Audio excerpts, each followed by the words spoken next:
ममता काले जी, मैंने सवाल पूछा कि आपने मुकेश अंबानी को बताया कि उनके घर के बाहर बम पुलिस कमिश्नर ने रखा? ऐसे कोई छोटी बात है?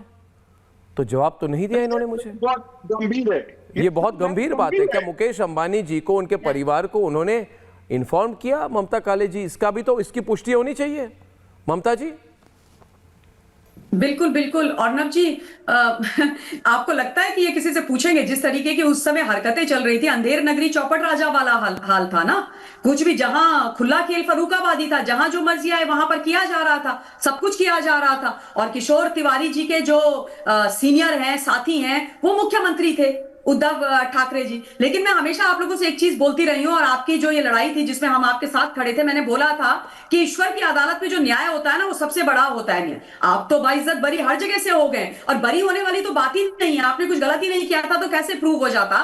केस लगाना, गिरफ्तार करना पॉलिटिकल वेंडेटा के तहत is the easiest way out to put somebody down, और to try to finish somebody, किसी को खत्म करने के लिए। लेकिन आप किसी पर झूठा आरोप लगा रहे हो, तो उसके लिए आपको प्रूफ भी तो चाहिए होंगे, सबूत भी तो चाहिए होंगे। लेकिन होंगे नहीं तो आप कहां से करेंगे? तो इंसान तो छूटेगा ही। लेकिन सुनिए किशोर भाई सुनिए, ईश्वर की अदालत में क्या हुआ ना, आज उद्धव ठाकरे जी के हाथ से वो शिवसेना निकल गई जिसके दम पर वो इतना ज्यादा बवंडर मचा रहे थे, इतना मिसयूज पार का कर रहे थे। आज उनके पास वही शिवसेना नहीं है, आज उनके पास वही सिंबल नहीं है जिसको लेकर के वो मुख्यमंत्री की कुर्सी में बैठे थे। तो इससे कहते हैं डिवाइन जस्टिस, ये ईश्वर की अदालत का न्याय होता है। तो मैं तो सब लोगों को ये बोलती हूँ कि किसी भी निर्दोष व्यक्ति को अगर कोई देवेंद्र फडणवीस कारण परेशान करे और उसकी जिंदगी खत्म करने की कोशिश करे, उसके ऊपर बट्टा लगाने की कोशिश करे, तो देर है। जी के घर में अंधेर नहीं है, आज नहीं है, आज नहीं तो कल मिलेगी ही मिलेगी सजा। किशोर भाई, ये मान लीजिए आप। और दूसरी बात ये, ठाकरे जी को अगर माफी मांगनी है तो स्वयं करके माफी मांगेंगे। उन्होंने आपको क्या बोला कि मैं क्या रिटर्न में अपनी लिख के दे रहा हूँ?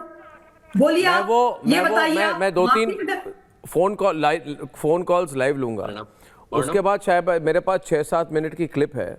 लोग फिर से देखना चाहते हैं उस इंटरव्यू की वो क्लिप जब मैंने उन्हें सवाल पूछा पूरे षड्यंत्र के बारे में, क्यों अनिल देशमुख भाग गए, जिसको मैंने कहा कि आप इंटरव्यू भगौड़ा हैं, you are the one who runs away from interview, fugitive of interview, interview भगौड़ा कहते हैं उसको हिंदी में।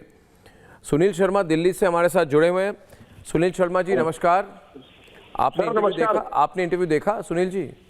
मैंने देखा सर, और हम लोग ना रोए थे जब आप जेल गए थे, समझ गए? हम आपके पीछे, मेरा पूरा परिवार रोया था, और हमने शराब दिया था शिवसेना को, और गिर गई ना, ढह गया ना। और एक जो मैं गलत शब्द बोलूंगा, जो बुढ़ा बैठा है ना, कितना बकवास करता था उस टाइम पे, ये आप समझे? इनको हो गया ना खत्म, लग गई हमारी बद्दुआ इनको।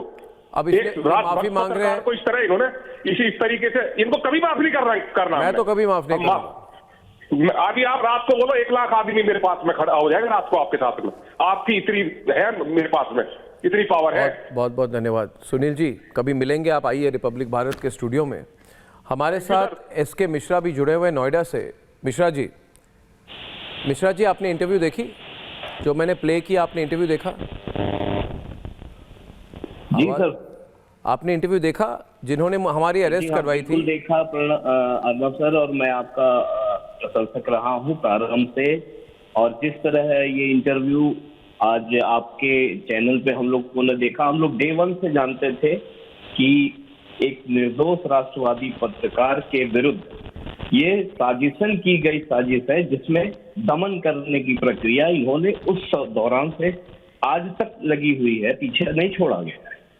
और इन लोगों के द्वारा जिस तरह आप पे आक्रमण किया गया, रिपब्लिक टीवी पे आक्रमण किया गया, पूरा भारत आपके साथ खड़ा हुआ, और हम सब ने आज आपका इंटरव्यू देखा और समझा कि एक अत्याचारी व्यक्ति लाइव आने के बाद भी कैसे उपस्थित होता है, और उसके कलर और एक्सप्रेशन क्या होते हैं। इसीलिए मैंने लास्ट मिनट प्रोग्राम में आ गया। 6:30 बजे इंटरव्यू जब रिकॉर्ड हुई, मुझे लगा कि आज ये ज़रूर मुझे हमारे सारे दर्शकों को दिखाना चाहिए।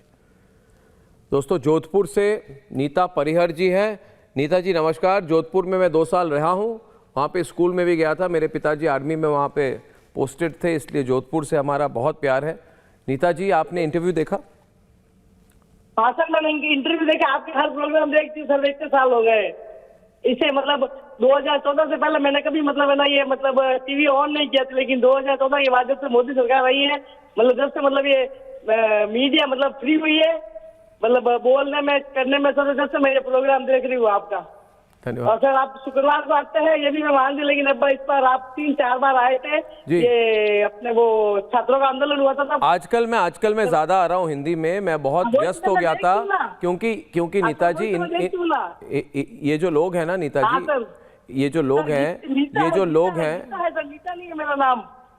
नेताजी ये जो लोग हैं ना, इन्होंने रिपब्लिक को खत्म करने की कोशिश की थी और मैं कोई पूंजीपति नहीं हूं, इसलिए दिन रात मुझे काम करना पड़ता है अपने संगठन को खड़ा रखने के लिए, मगर आप हमारे साथ जुड़े रहिए। और एक और फोन लूंगा मैं, शरद भारद्वाज जी हमारे साथ हैं। शरद भारद्वाज जी कानपुर से शायद। जी सर। शरद जी आपने इंटरव्यू देखा? जी नमस्कार सर।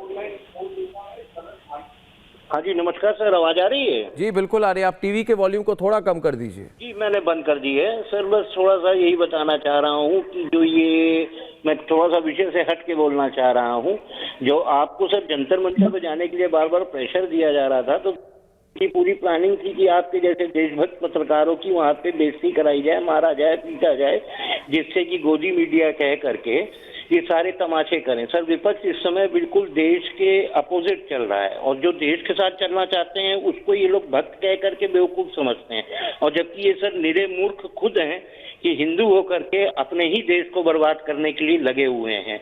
और सर ये इनकी बात अभी नहीं समझ में आएगी, क्योंकि ऐसे से ऊपर शीर्ष पे बैठे हुए हैं सत्ताधारी लोग जो सत्ता में आना चाहते हैं, वो देश को बर्बाद करके ही छोड़ने के मूड में है। लेकिन बस थोड़ा सा सर रिक्वेस्ट मेरी पब्लिक से और अपने लोग सनातनियों से है कि थोड़ा सा दिमाग खोलें और देश के और साथ एकजुट हो जाए। बिल्कुल राइट बात करें, एकजुट हो जाइए।